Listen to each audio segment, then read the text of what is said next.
How often do you do things? Every day? Sometimes? Never?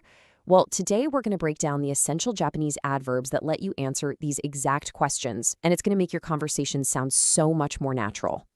So, just for a second, think about your own habits. Do you hit the books every single day?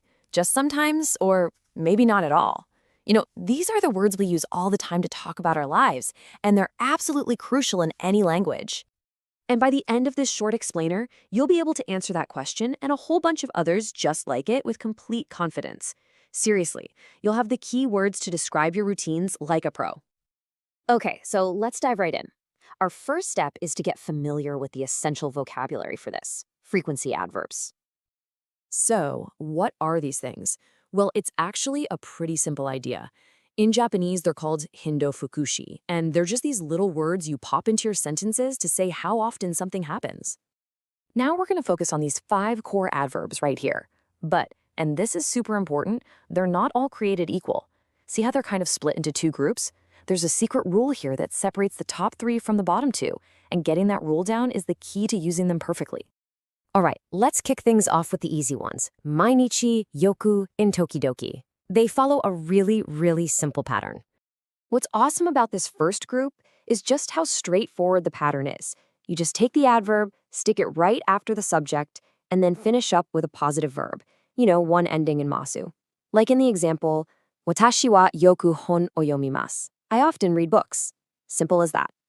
And look, here's that same pattern again. We just swapped in tokidoki for sometimes.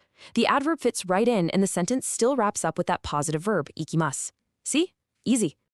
Okay, now this next part is the big one. This is the one rule you really need to remember, and it's all about our second group of adverbs, amari and zenzen. So here it is, the key difference. On one side, you've got words like yoku that play nice with positive verbs. But on the other side, you've got zenzen and amari.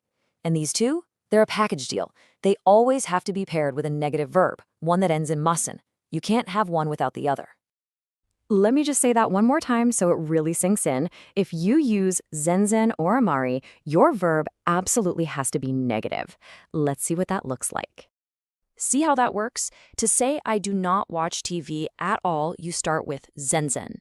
And because you use zenzen, the verb for to watch, which is mimasu, automatically flips to its negative form, mimasen. They go together. And it's the exact same deal here.